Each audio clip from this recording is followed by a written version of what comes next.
असांजो हिन सेशन जो टॉपिक आहे सिंधी मर्द ऐं औरत जे विच में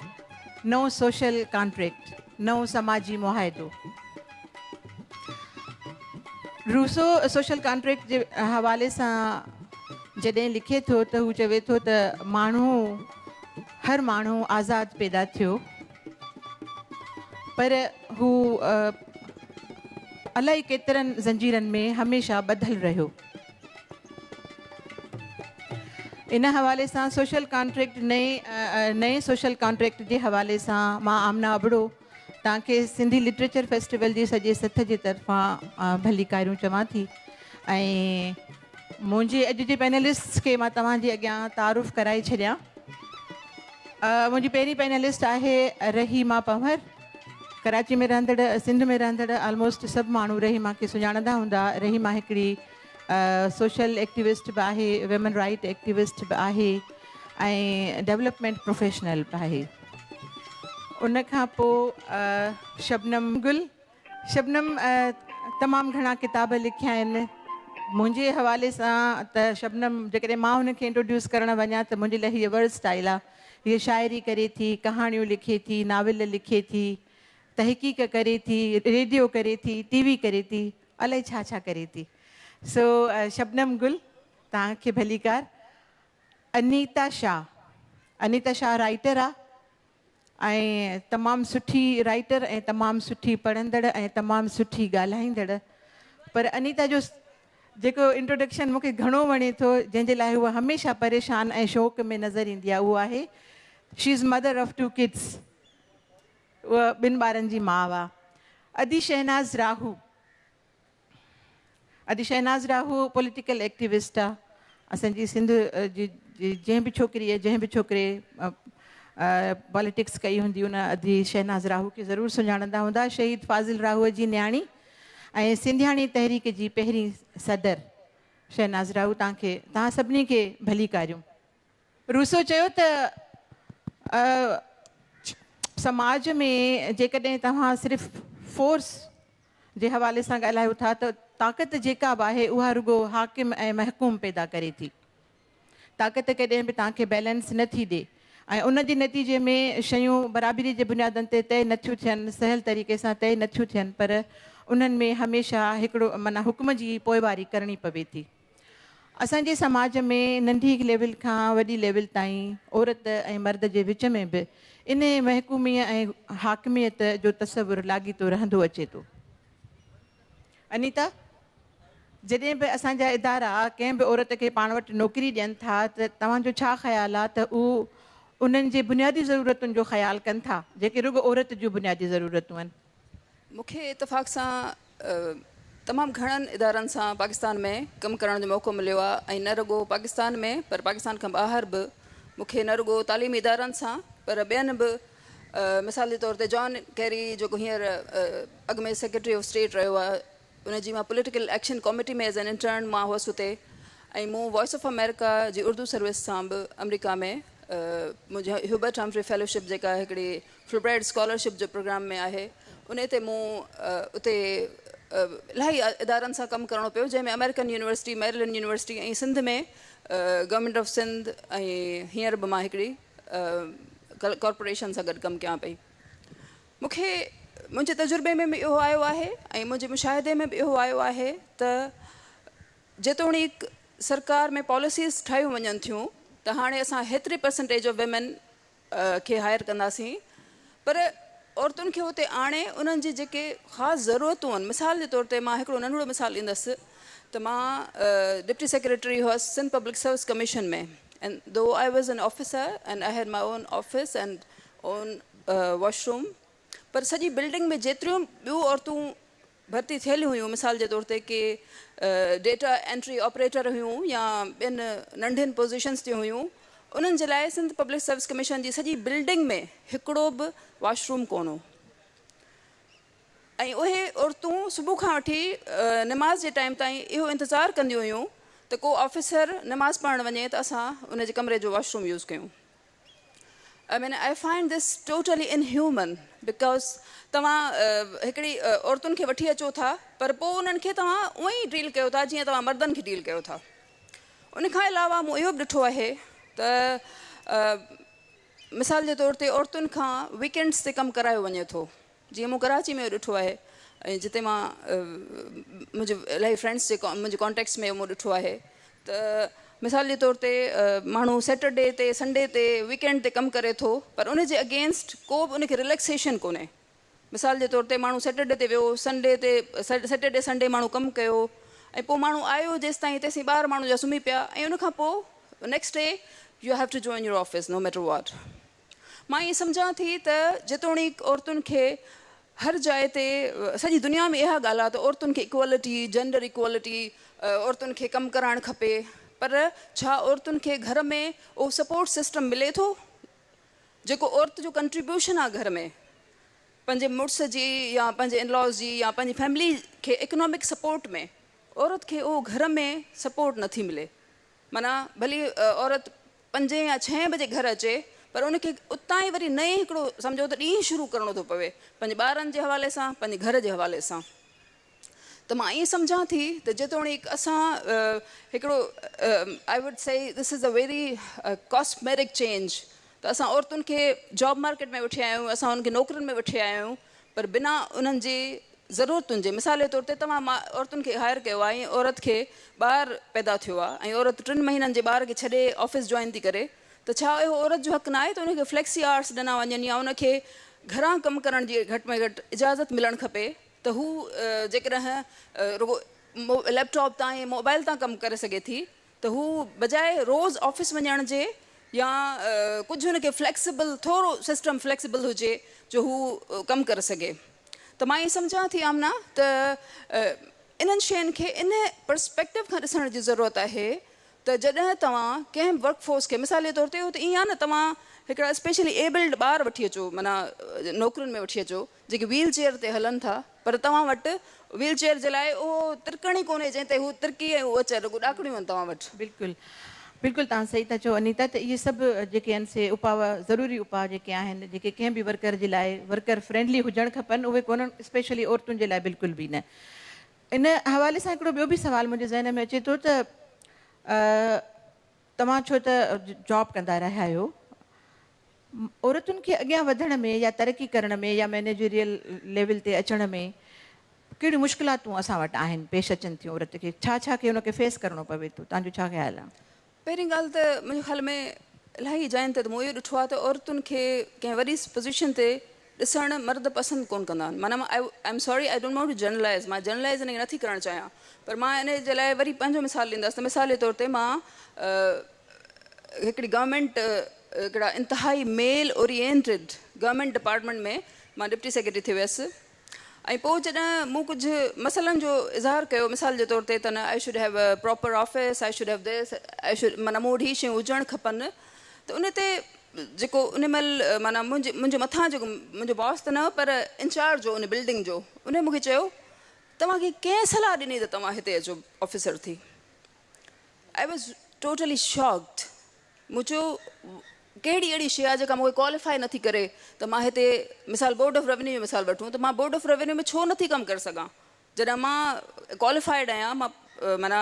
पंहिंजो कमु पूरी तरह सुठी तरह करे सघां थी। त सिर्फ़ु इन करे जो मुंहिंजूं ज़रूरतूं हिकु औरत हुजण जे करे स्पेसिफिक आहिनि वधीक आहिनि मर्द जे मुक़ाबले में, त माना मूंखे हुते हुजण ई न खपे। माना इन जो सिंपल सोल्यूशन इहो आहे त माना औरत हुते हुजण ई न खपे जेकॾहिं तव्हांखे हुनजे एड्रेसिस करणा आहिनि उनजे इशूज़ खे। ॿियो मां इहो चवंदसि त माना इहा हिकिड़ी ग्लास सीलिंग आहे ऐं न रुगो हिते मूं इहो ॾिठो आहे त औरत खे मथे तरक़ी करण में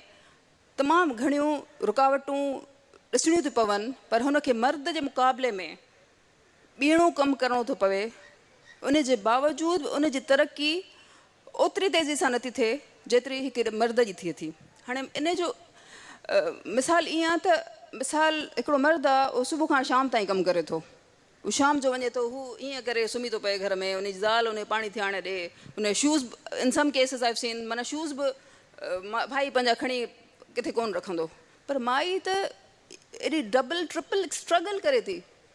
ऐं उन खां पोइ माना हुन ते कमु बि करे थी। जेका माई जॉब थी करे उहा घर जो बि कमु कंदी ऐं हुन जो कमु जेको आहे उहो 12 कलाकनि त न आहे बल्कि 24 कलाकनि ताईं उहो पाऊं। ऐं जे ॿारु नंढो आहे त ॾिसो मां एसिताईं मूं पाण ॾिठो आहे त माना 4-5 महीना अञा मुंहिंजो ॿारु आहे त मूंखे सॼी सॼी राति बि केॾी महिल ॿारु कोन सुम्हंदो आहे, कोलिक जो इशू ॿारनि सां सभु मसइला हुआ, पर उन जे बावजूदि बि मूंखे या त का रिलैक्सेशन कोन हुई। त इन जो मक़सदु इहो थियो त माना भली मां उजागियल हुजां या मां थकल हुजां या केतिरो बि मुंहिंजो ॿारु बीमार बि हुजे, पर त बि वी हैव नो रिलैक्सेशन। ऐं ॿियो त ॿियनि मुल्कनि में मूं इहो ॾिठो आहे त माना उते जेतोणीकि तमामु घणी असां वटि इहो परसेप्शन आहे त ॿियनि मुल्कनि में त माना औरतूं सफ़ा ईअं बेश्त में वेठियूं आहिनि, औरतुनि खे को मसइलो कोन्हे। मूं पाण ॾिठो आहे त माना एॾियूं सीनियर लेवल जूं professors, they could not become the director of an institute because they were women. ऐं उन्हनि खां जूनियर लेवल जा भाई उहे माना डायरेक्टर लेवल ते पहुची विया। त अनीता असां ईअं सम्झूं त औरत जी तरक़ी न करे सघण जो या उन लेवल ते उनखे उहा मञता न मिलण में औरत जो औरत हुअण ॾोहो आहे। मां इहो चवंदसि त जेकॾहिं पोज़ीशन ऑफ पावर जीअं पायलो फ्रारे लाइ कंहिं चयो आहे त माना ऑपरेसर जॾहिं पावर में पहुचे थो, ऑपरेस्ड जॾहिं पावर में पहुचे थो त हू बि ऑपरेसर थी थो वञे। इन जो ईअं आहे त माना जीअं Margaret Thatcher she never stood a single woman in हर कैबिनेट, कॾहिं बि हुनजी कैबिनेट में हिकिड़ी माई कोन हुई। त मूं त इहो ॾिठो आहे पोज़ीशन ऑफ पावर में अची त मायूं भाई थी वञनि, माना या त हू इंटरनलाइज़ करे थियूं वठनि उहे कैरेक्टरिस्टिक्स जेके हुननि खे पावर में रखण लाइ ज़रूरी आहिनि।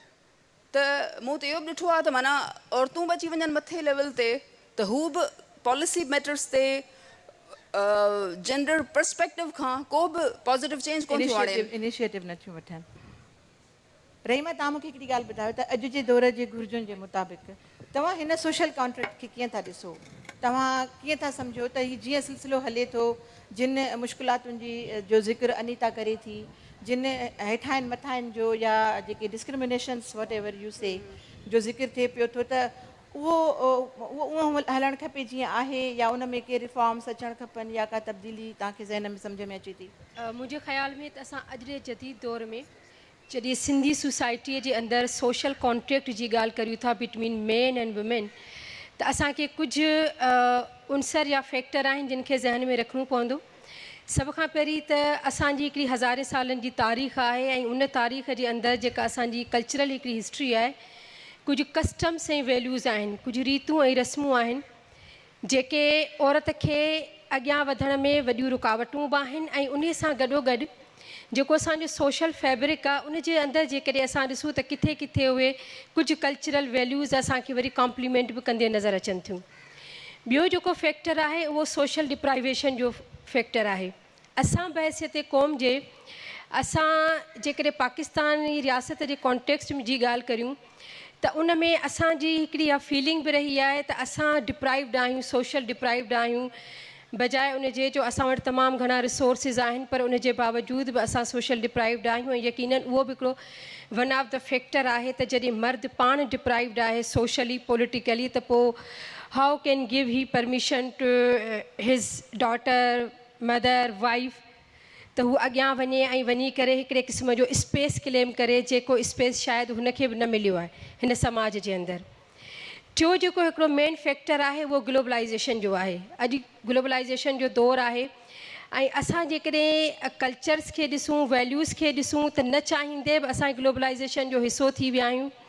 जंहिंमें आउं सम्झां थी त मीडिया पर्टिकुलरली सोशल मीडिया हिकिड़ो वॾो रोल प्ले कयो आहे। ऐं असां न चाहींदे बि उहे वैल्यूज़ एडॉप्ट कंदा पिया वञूं जेके शायदि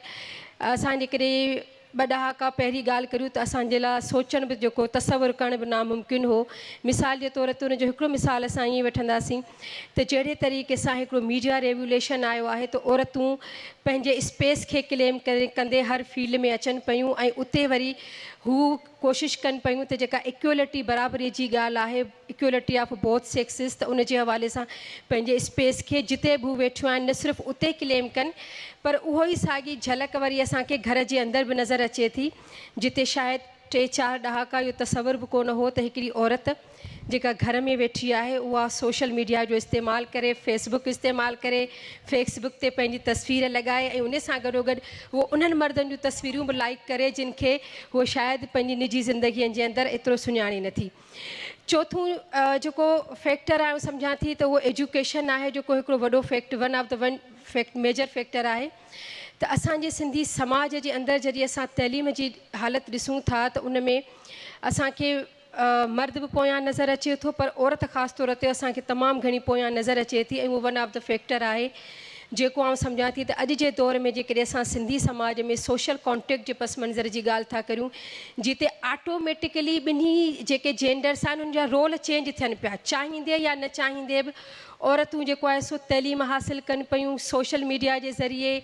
सिविल सोसाइटी ऑर्गेनाइज़ेशन्स जे ज़रिए हुननि खे जेका पंहिंजे राइट्स जे बारे में जेका अवेयरनेस मिले पई, जेका पॉलिटिकल कॉन्शियसनेस अचे पई, त उन में हुननि पंहिंजो हिकिड़ो रोल जेको आहे उहो पंहिंजो क्लेम करणु शुरू करे छॾियो आहे। पोइ उहो रोल घर जी सतह ते हुजे या उहो असां जॉब जी लेवल ते इंस्टीट्यूशनल लेवल ते ॾिसूं था, इहो पॉलिटिकल फील्ड में असांखे इहो रोल नज़र अचे थो। आउं सम्झां थी त इन सॼे अमल जे करे असांजी सोसाइटीअ जे अंदरि हिकिड़ी भञ-डाह बि असांखे नज़र अचे थी, हिकिड़ी कॉम्प्लेक्सिटीज़ जी जेकॾहिं असां ॻाल्हि करियूं त उहे बि नज़र अचनि थियूं। मिसाल हिकिड़ो माण्हू आहे, असांजी सोसाइटी छो त रूरल बेस आहे ऐं हाणे असांजो हिकिड़ो ट्रेंड अर्बनाइज़ेशन ॾे हलियो आहे, पर अञा ताईं उहो जेको रूरल कल्चर आहे उहो असां ते इन्फ्लुएंस करे थो। दो की असां बेशक कराची में रहंदड़ हुजूं, क्लिफ्टन में रहंदा हुजूं या कंहिं ॿिए पोश इलाइक़े जे अंदरि, त हिकिड़ो मर्द पंहिंजी भेण, पंहिंजी माउ, पंहिंजी घरवारीअ खे इहा इजाज़त ॾिए थो त तूं नौकिरी बि कर, तइलीम बि हासिलु कर, तूं भाॼी बि वठी अचु, तूं पंहिंजी मर्ज़ी सां गाॾी बि खणी वञु, शॉपिंग बि कर। पर उहा ई औरत जॾहिं हू हुनखे पंहिंजे ॻोठ ॾांहुं वठी वञे थो त हू चाहे थो त उते जॾहिं उहा औरत मूंसां गॾु हले त परदे में हुजे ऐं उन औरत वटि इहो स्पेस न हुजे जो उहा मूंसां गॾु ओताक ते हली सघे या ॿियो ठहियो पर ॻोठ जूं घटियूं जेको आहे सो आज़ादाना तरीक़े सां घुमी सघे। त आउं सम्झां थी त हिकिड़ो भञ-डाह जो अमल असांजे समाज जे अंदरि हलंदड़ आहे, पर आउं उन भञ-डाह खे ॾाढो पॉज़िटिव ॾिसां थी। त पॉज़िटिव उन सेंस में त जॾहिं एजुकेशन लेवल रेस थींदी, जॾहिं पॉलिटिकल कॉन्शियसनेस वधंदी, जॾहिं सोशल रोल्स जेको आहे सो विदिन सोशल फैब्रिक जे अंदरि तब्दील थियणु शुरू थींदा, त पोइ असां जॾहिं सोशल कॉन्ट्रैक्ट जी ॻाल्हि करियूं था त उहो बिल्कुलु हिकिड़ो मुख़्तलिफ़ असांखे नज़र ईंदो। त उन में औरत चाहींदी त जंहिं मर्द सां आउं सोशल कॉन्ट्रैक्ट करणु वञा पई रज़ाकाराना तौर ते या सोशल फैब्रिक जे अंदरि, त उहो जेको सोशल कॉन्ट्रैक्ट आहे उहो बराबरीअ जी बुनियाद ते हुजे, जिते मुंहिंजे हक़नि ऐं मुंहिंजी जेका सेल्फ रेस्पेक्ट डिग्निटी आहे उन ते कंहिं बि क़िस्म जो कंप्रोमाइज़ न थिए।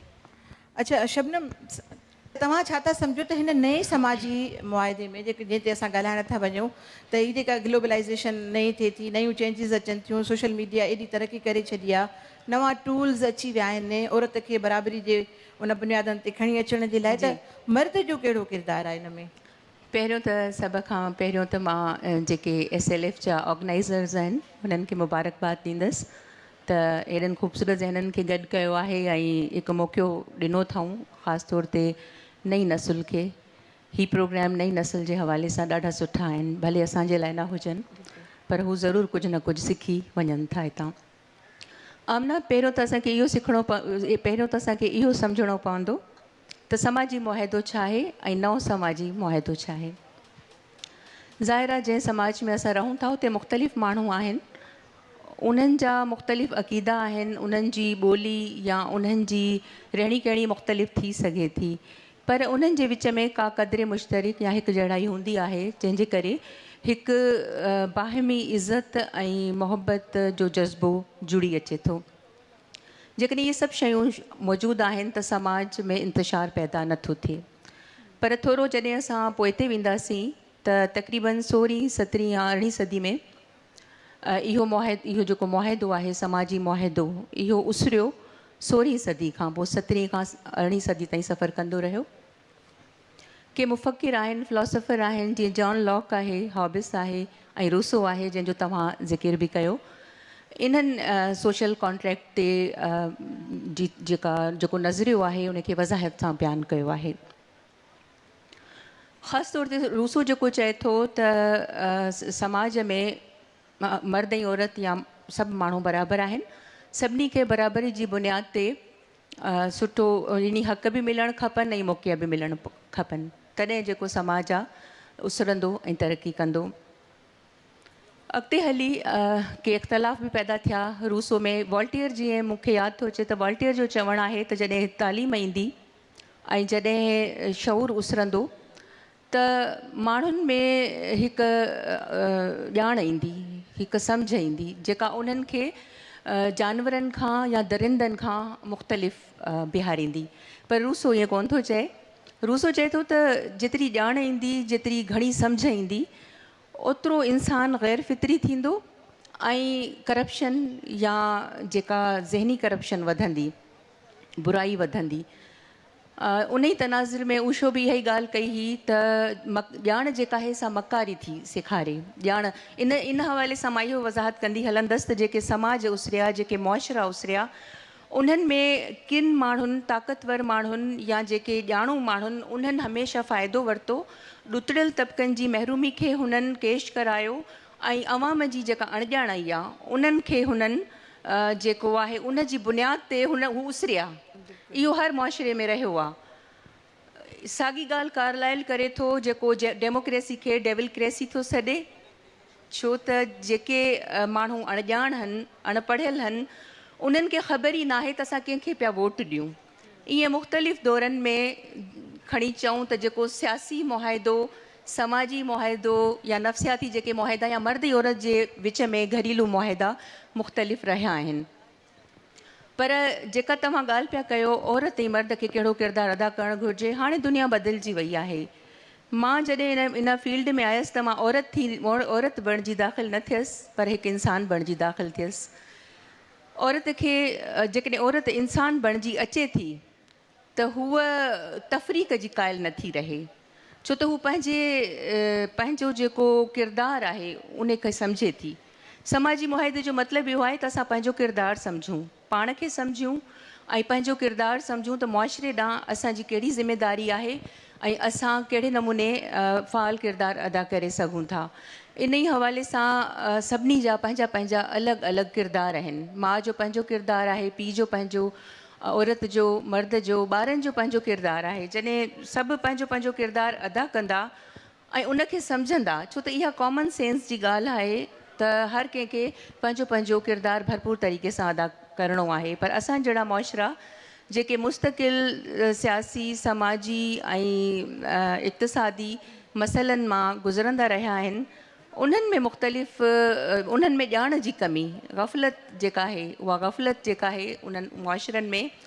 कुझु बासर माण्हुनि या कुझु ज़हीन माण्हुनि उन ग़फ़लत मां पूरो फ़ाइदो वरितो आहे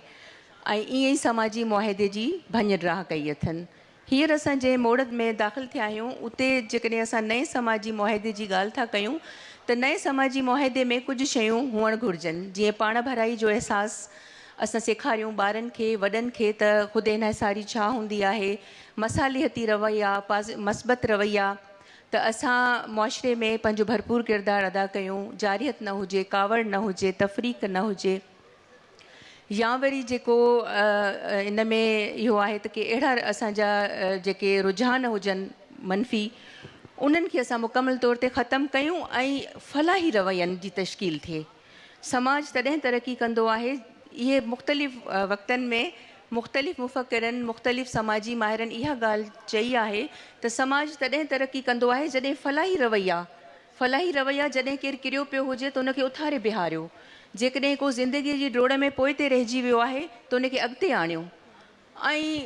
इख़्लाक़ी क़दरुनि ऐं इंसानी क़दरुनि जी खे बहाल कंदे इन्हनि फलाही मुआशरनि, जीअं यूरोप में तव्हां ॾिसो था, अमेरिका में या मुख़्तलिफ़, अञा मां साउथ एशिया जा बि कुझु मुल्कनि जो मिसाल ॾींदसि, उहे समाजी ऐं फलाही रवैयनि में असांखां घणा बहितर आहिनि। त औरत खे हिन दौर में औरत पाण खे न महसूसु करिणो आहे, ख़ुदि रहमी मां निकिरणो आहे ऐं हुनखे हिकु पाण भराईअ जे सोच तहत उनखे उसरणो आहे। घणो उहा जेकॾहिं हसास थींदी ऐं हिकु हिकु नंढी नंढी ॻाल्हि खे सोचींदी ऐं उन ख़ासि पैमाने ते मर्द खे बि परखींदी, त मां नथी सम्झां त हीउ मुआशिरो जेको आहे उहो इन्हनि मनफ़ी रवैयनि मां आज़ादु थी सघंदो। मुंहिंजो इहो ख़्यालु आहे। शहनाज़, तव्हां मूंखे इहा ॻाल्हि ॿुधायो त तव्हां छो त पॉलिटिकली एक्टिव रहियो ऐं तव्हांखे पॉलिटिक्स में आणण जे लाइ तव्हांजो बाबा तव्हांजो रहनुमा रहियो।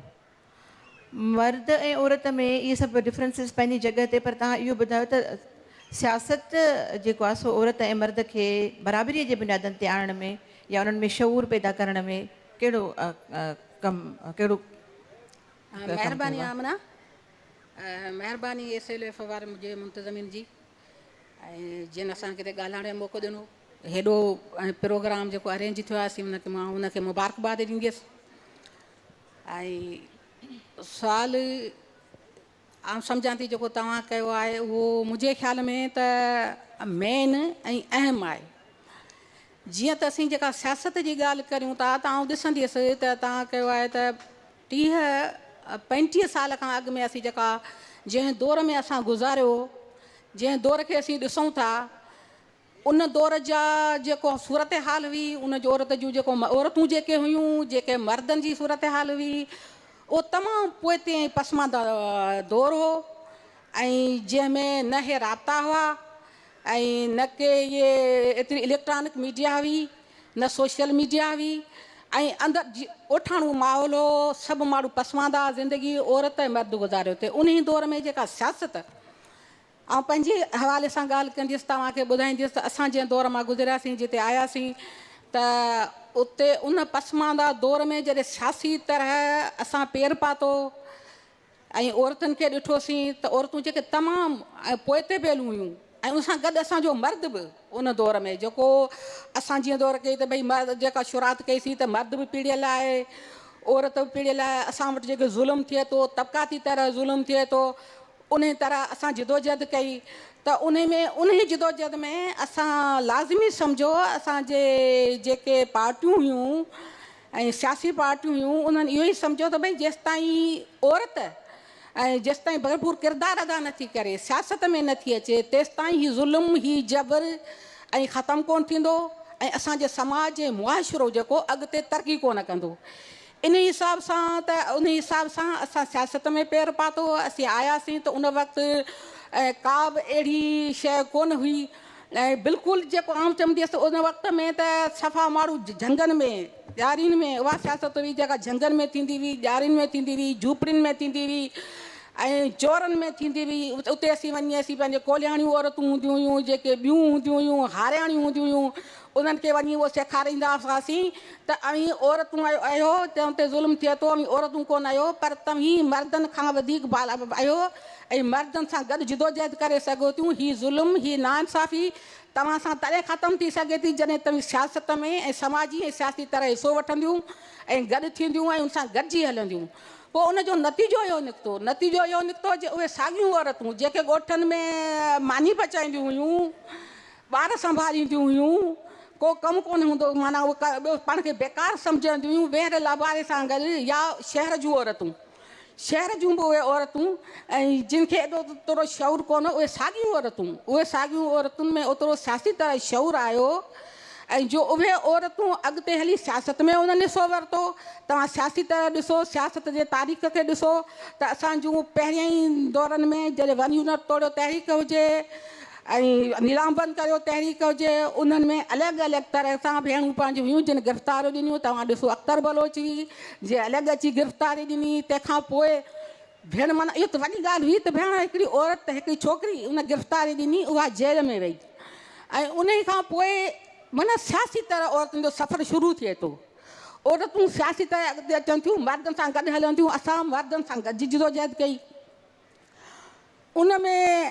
असां तव्हां ॾिसो MRDR जो दौरु हो, MRDR दौर में जेको आउं सम्झां थी त सिंध में वॾी जिदोजहद हुई ऐं MRDR जेको जिदोजहद जो सहरो सिंध खे मिले अचे थो ऐं उन्हनि में औरतुनि वॾो किरदारु अदा कयो ऐं औरतूं हुयूं जेके ॻोठनि जूं हुयूं, ॿाराड़ियुनि जूं हुयूं, शहर जूं हुयूं, उन्हनि सभिनी गॾिजी ज़िया आमिर जो मुक़ाबिलो कयो ऐं जलसा कयूं, जुलूस कयूं, गिरफ़्तारियूं कयूं, लठियूं जहिड़ियूं, उहे साॻियूं औरतूं जेलनि में वयूं, जेलनि में रही, उहे औरतुनि जेलनि में रही 7 महीना रही आज़ादु थियूं। ऐं असांखे ख़बर पई त सिंध जी औरत जेका आहे सा बाशऊर आहे, मर्दनि सां गॾिजी हली सघे थी, कुल्हो कुल्हो मिलाए कमु करे थी। आउं सम्झां थी त सियासी ऐं समाजी तरह असीं सियासत ऐं समाजी तरह खे अलॻि नथा करे सघूं। जॾहिं असांजो समाज एडवांस थिए थो त सियासी ऐं सियासत बि हुन सां गॾु हले थी। जॾहिं सियासी मसइला आहिनि ॾिसो तव्हां ऐं सियासत खे खणूं था त उनमें समाजी मसइला बि अचनि था। अहिड़ी तरह सां असां औरतुनि जो माना वॾो किरदारु उन में रहियो आहे। त मुंहिंजे ख़्याल में त जेसि ताईं उहे सभु ॻाल्हियूं हुयूं, हाणे असीं ॾिसूं था त हिन दौर में उन दौर में वॾो फ़र्क़ु हो। उन दौर में के राब्ता कोन हुआ। असां उन दौर में बि कमु कयो जिते न को अख़बार हूंदी हुई छपी। अख़बार में हिकिड़ो बयानु छपबो हो, हिलाल हिलाल पाकिस्तान हूंदी हुई या जंग में या अमन में, कॾहिं को हिकिड़ो हूंदो त कटिंग करे रखी हुई। ऐं BBC उन MRDR जी तहरीक में औरतुनि जी गिरफ़्तारी जो ॿुधायो त वॾी ॻाल्हि हुई त भई औरतुनि गिरफ़्तारी ॾिनी आहे, उहा सभु ॻाल्हि हूंदी। त को सोशल कांट्रोवर माना मीडिया एतिरी कोन हुई। तंहिंजे करे हींअर त असां वटि ॾिसूं था जेका औरत अॻिते आई आहे, हेतिरो औरत वधी आई आहे। हिन दौर ऐं हुन दौर में वॾो फ़र्क़ु आहे। ऐं औरत तरक़ी कई आहे, असां समाज जो बि सम्झूं था त तरक़ी कई आहे। पर मसइलो मुंहिंजो ॻाल्हि में त इहो आहे त जिते असांजो मीडिया जेको आहे सो एडवांस थियो आहे, मीडिया एडवांस थियो आहे, उन तरह सां असांजो समाज ओतिरो एडवांस न थियो आहे। जेतिरो जीअं असीं तव्हां भेणूं ते ॻाल्हि करे वयूं त औरतुनि खे केतिरियूं ॾुखायूं अचनि थियूं, केतिरियूं मुश्किलातूं अचनि थियूं। जॾहिं असांजी औरत कंहिं फील्ड में कमु करे थी, उहो भले फील्ड जेका हुजे सा सम्झे का सरकारी फील्ड हुजे या स्कूलनि जी फील्ड हुजे या जंहिं बि फील्ड में असांजूं औरतूं कमु कनि थियूं, उनखे तकलीफ़ थिए थी। त उन जा मसइला उहे आहिनि त असां अञा औरत खे पंहिंजे बराबरि कोन सम्झो आहे, औरत खे उन भाङे भाइवार कोन कयो। जेसि ताईं असांजो मर्द उन औरत खे जिन्सी हवाले खां सवाइ पोइ औरत खे औरत सम्झंदो ऐं औरत खे पंहिंजे पाण सां गॾु खणी हलंदो, औरत खे पंहिंजे फ़ैसिलनि में भाङे भाइवार कंदो ऐं उन हिसाब सां औरत खे ॾिसंदो, त मुंहिंजे ख़्याल में त असां वटि काफ़ी मसइला हल थी सघनि था। न त असां वटि इलाही जेके आहिनि से ख़राबियूं थींदियूं। त सोशल मीडिया जेको कॉन्टेक्ट आहे, मुंहिंजे ख़्याल में त असांखे कॉन्टेक्ट इहो ई करणु खपे त असांजा मर्द ऐं औरतूं ऐं गॾिजी ऐं मर्दनि खे जेको आहे सो माना एडवांस माना जेका थियणु खपे, औरतुनि खे बराबरि इहो हक़ु ॾियणु खपे। उन्हनि खे बि शौर जी ज़रूरत आहे। जेसि ताईं असां में शौर नथो अचे, जे शौर उहो त असीं पंहिंजी औरत खे औरत सम्झूं। उनखे माना जीअं असां सोशल में ॾिसूं था हिन मीडिया ते त भई हिरासली थियूं वञनि औरतूं ऐं उन में जेको आहे सोशल मीडिया ते, ऐं त उन में वधीक तकलीफ़ूं थियनि थियूं। उन जो ज़ाहिर आहे उन करे तमामु थिए थो। त असांखे लाज़मी आहे त उन ते तवजो ॾियणु खपे। बिल्कुलु बिल्कुलु। रहीमा, तव्हांजो छा ख़्यालु आहे त माण्हुनि खे इन रवैयनि जी तब्दीली जे लाइ उन्हनि खे कहिड़नि कहिड़नि प्रोसेसिस मां गुज़रणो पवे थो पियो ऐं चैलेंजिस कहिड़ा आहिनि अॼु जी औरत एज़ वेल एज़ अॼु जे मर्द खे? सही, जेका ॻाल्हि मुंहिंजी भेनरूं बि करे चुकियूं आहिनि ऐं मूं बि पहिरीं ॻाल्हि कई त जॾहिं असां सोशल कॉन्टेक्ट जे पस मंज़र में 4 शयुनि जी ॻाल्हि करियूं था, जंहिंमें असांजूं कल्चरल वैल्यूज़ आहिनि, ग्लोबलाइज़ेशन आहे, सोशल डिप्राइवेशन आहे ऐं उन सां गॾोगॾु एजुकेशन आहे। त उन में जेकॾहिं असां ॾिसूं त ॾिसो जेके क़ौमूं तरक़ी याफ़्ता क़ौमूं आहिनि उहे उन जे करे आहिनि जो हुननि वटि हिकिड़ो पॉलिटिकल विजन आहे, प्लैनिंग आहे, उन तहत हू हलनि था ऐं उन्हनि जी सोसाइटियुनि जे अंदरि इन क़िस्म जो इंतिशार असांखे नज़र नथो अचे जहिड़ो इंतिशार असांखे पंहिंजी सिंधी सोसाइटीअ जे अंदरि नज़र अचे थो। जेकॾहिं असां ॻाल्हि करियूं सोशल डिप्राइवेशन जी, त असां वटि मर्द जेको आहे सो औरत सिंधी सोसाइटीअ जे अंदरि पर्टिकुलरली मर्द औरत जे नए रोल खे, जदीद रोल खे इन जे करे क़बूल नथो करे जो हू पाण डिप्राइव्ड आहे। जीअं अदीअ बि ॻाल्हि कई त असां वटि हिकु तबक़ाती जेका विर्छ आहे उन जे करे जेकॾहिं अॼु बि कंहिं सेक्टर में असां ॾिसूं जेकॾहिं औरत खे का सुठी पोज़ीशन मिले थी त उन जे हेठि कमु कंदड़ जेके बि मातहत माण्हू आहिनि उहे उन सां कोऑपरेट नथा कनि ऐं हुननि खे लॻे थो त इहा जेका औरत हिते वेहारी वई आहे उहा सिर्फ़ु इन जे करे वेहारी वई आहे छो त उहा ख़ूबसूरत आहे, औरत आहे, उन जे करे बजाए जो हू उन ॻाल्हि खे तस्लीम कनि त जेकॾहिं हिन औरत खे हिन वॾी पोज़ीशन ते वेहारियो वियो आहे त यकीनन उहा औरत जे अंदरि उहा क़ाबिलियत हूंदी जो उन पोज़ीशन ते पहुती आहे। टी जेका ॻाल्हि असां करियूं था एजुकेशन जी, त आउं सम्झां थी सिंधी सिविल सोसाइटी जेका आहे सो ट्रांज़िशन फेज़ मां गुज़रे पई जिते असां वटि जेको तइलीम जो मयार आहे ख़ासि तौर ते असां प्राइमरीअ खां वेंदे करे यूनिवर्सिटीज़ जी लेवल ते ॾिसूं था त असांखे उते औरत जे लाइ छोकिरी हुजे औरत हुजे कमु कंदड़ हुजे पढ़ंदड़ नियाणी हुजे उन जे लाइ असांखे इनेबलिंग इन्वायरमेंट नज़र नथो अचे जंहिं आउं सम्झां थी त इहो हिकिड़ो वॾो चैलेंज आहे असांजे लाइ त उहो असां पंहिंजी नियाणियुनि खे पंहिंजी भेनरुनि खे पंहिंजी औरतुनि खे उहो इनेबलिंग इन्वायरमेंट ॾियूं जो हू पंहिंजे सलाहियतुनि खे वक़्तसिर जेको आहे सो कतब में आणे करे कामयाबीअ ॾांहुं हिकिड़ो क़दम अॻियां वधाए सघनि हिते आउं सम्झां थी हिकिड़ो वॾो चैलेंज असांजे लाइ सोशल मीडिया पिणु आहे असीं सभु सोशल मीडिया जो इस्तेमालु करियूं था फेसबुक हुजे ट्विटर हुजे या ॿी का मीन हुजे सोशल मीडिया जो पर उन में जेको रिस्पॉन्स आहे सॉरी टू से मूंखे ॾाढो ख़ासि तौर ते सिंधी मर्दनि जे तरफ़ां जेकॾहिं तव्हां हिकिड़ी काड़ी तस्वीर लॻायो जंहिंमें तव्हां ख़ूबसूरत नज़र पिया अचो त उन ते तव्हांखे हज़ारे लाइक्स बि नज़र ईंदा कमेंट्स बि नज़र ईंदा पर जेकॾहिं इन ई जाइ ते वरी असां हिकिड़ी अहिड़े क़िस्म जी पोस्ट रखूं था जेका सोशल रिफॉर्म सां लाॻापियल आहे त उते वरी असांखे हुननि जो हिकिड़ो मुख़्तलिफ़ रवैयो नज़र अचे थो कुझु 3 ॾींहं पहिरियों मूं हिकिड़ो आर्टिकल पढ़ियो तव्हांखे ख़बर आहे त सिंध यूनिवर्सिटी जे अंदरि सेक्चुअल हैरेसमेंट जो केसिस हलंदड़ आहिनि उहो जॾहिं मूं आर्टिकल पढ़ियो त उन आर्टिकल जे टाइटल मूंखे शॉक में विझी छॾियो त छा असां पंहिंजी रेटिंग वधाइण जे लाइ अहिड़े क़िस्म जा आर्टिकल लिखूं था अहिड़े क़िस्म जूं पोस्टूं लॻायूं था या असांखे वाक़ई ख़्यालु आहे त इहा उहा यूनिवर्सिटी आहे जिते हज़ारे नियाणियूं पढ़नि थियूं किथे मुंहिंजी अहिड़ी पोस्ट लॻाइण सां उनजे छो त असांजो सिंधी समाज जूं पंहिंजूं वैल्यूज़ आहिनि न छा इहो भाउ ऐं पीउ बर्दाश्त करे सघे थो त भई मुंहिंजी धीउ या मुंहिंजी भेण या मुंहिंजी ज़ाल हिकिड़े अहिड़े एनवायरमेंट में वेठी आहे जिते त तमामु घणी सेक्चुअल हैरेसमेंट आहे ऐं पोइ हू छा कंदो त फ़ौरन सां हू पंहिंजी धीउ खे पंहिंजी भेण खे पंहिंजी माउ खे चवंदो त भई तूं घर में वेही रहो तोखे तइलीम हासिलु करण जी का ज़रूरत कोन्हे त आउं सम्झां थी त असांजे सिंधी मर्द ते हिकिड़ी वॾी ज़िमेदारी आइद थिए थी त हिन पूरे पस मंज़र जे अंदरि पंहिंजी भेण पंहिंजी माउ पंहिंजी कोवर्कर खे हिकिड़ो स्पेस ॾियण जे लाइ पॉज़िटिव एटीट्यूड खे अडॉप्ट करे पॉज़िटिव अप्रोच रखे ऐं उन सां गॾोगॾु जेकॾहिं अहिड़े क़िस्म जा नाकारी रवैया असांखे जंहिं बि लेवल ते जिते बि नज़र अचनि था त उन्हनि खे असांखे नंढड़नि जी तमामु घणी ज़रूरत आहे शबनम रहीमा जी ॻाल्हि खे अॻिते वधाईंदे हलूं जेके मसइलनि जी ॻाल्हि करे थी त असांजी समाजी नफ़्सियात इन सॼे सिनेरियो में कहिड़े दॻ ते बीठी आहे अची समाजी नफ़्सियात जे हवाले सां जेकॾहिं ॻाल्हायूं त हाणे जीअं की मिडिल क्लास उभरी मथे आयो आहे त मिडिल क्लास जॾहिं बि उभरी मथे ईंदो आहे त ज़ाहिर आहे त केतिरा ई मसइला ऐं मोझारा बि खणी ईंदो आहे छो त जॾहिं जदीद ऐं नवाण जो टकराव थींदो आहे त केतिरा ई ज़हनी मोझारा पैदा थी वेंदा आहिनि जेके के फितरी आहिनि पहिरीं ॻाल्हि त इहा आहे त औरत ऐं मर्द खे हिन जदीद दुनिया में पाण खे सम्झणो आहे पंहिंजे ज़हन खे सम्झणो आहे पंहिंजे वजूद खे सम्झणो आहे उन खां पोइ हुनखे वरी उन समाजी तानी पेटे में उन समाजी निज़ाम में पंहिंजी जाइ पैदा करणी आहे ऐं पंहिंजे किरदार खे मौसर तरीक़े सां अदा करिणो आहे उन जे लाइ हुनखे तज्ज़ियाती सोच बि खपे उनखे सुठे नमूने सां मस्बत तरीक़े सां हिकमत अमली जोड़ण बि अचे हुन वटि मस्बत रवैया बि हुजनि हींअर जेका समाजी नफ़्सियात वञे पई उहा समाजी नफ़्सियात तमामु घणी ॾुखे दौर मां गुज़री रही आहे सोशल मीडिया जे हवाले सां बि